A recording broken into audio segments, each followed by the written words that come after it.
Talan men bağlacıklam. Tamam otuyorsanız mı?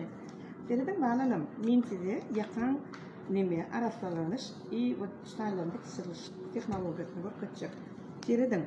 Ana şunun hükman ipler yer almalı ana şuna. Kıracağım. Kat ağırlıktırlarda. Tıkınçı gödürlemeden biraz köpürak koyamalı koyuna koyuna.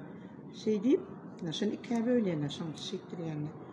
Yönü bunu kaçanla, bunu şu yakan içecek vaktin, nem kesiyen, onun nerede kesiyen o, onun nerede, nerede Mehmet'in koymaları sana. Şey deyip, şey ya, bakalım şeyle. Onun yönü şun, staylarını araslarlaman, yakanın şu daşına yankılarını kesiyen bağlı bunu yakan, çıpırlık gidiyenler. Çıpırlık gidiyen. Bu yengem ulunca koysanız, şu tarafını ayıramak, şu tarafı nemeye gidiyor. Neme? Oğa gidiyor. Yengem kıracağına stoy koyuyorsun bence, diyorsun. Şunu onun ayıramda atıcı oluyor. Yani son ulunca koysak, yine yirmeye yatsın. Krivo. Atıcı krivo yine. Ini kadar ana şunu yapsak edip araslayalım ilk arasla onun büyüdüğünü öğürüp onun şartlarını kesip yönünü hipoteşine böyle işte ya ben bağlayacağım bu kadar türmen şeyim o kadar şunu böyle işlemek için ben sana yengem dakika oturursun diyor yani yakandan şey ne mi oluyor söylüyor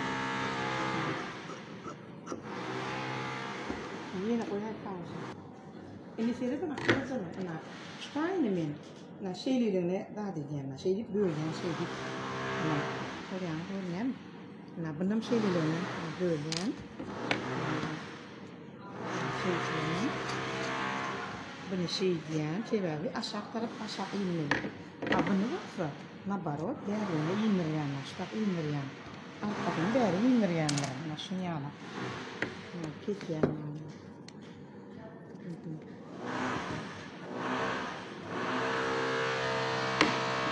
Kaya kung niya dami kamera mo ana şey deyip bit son iki şey turyan ayırını ana feredin bana çıklam ana şunu şey ettirip na bilece koyan adamına şey ettirip onun maşini aşağına alıp turyan öçürün değil mi ana kılıcalım feredin na şunu yalak din çıkmalılar onun şu buraya da sürüyor da dinci çıkıyor ha şunu 2 dakika İtalyan, yani edil öyle üstünden 2 dakika İtalyan. Onun arasını açıp tıklayalım. Ana şey ettirip, ana. Pauze, stoy kane, daha demince edilsin uğrattım. Paka paka.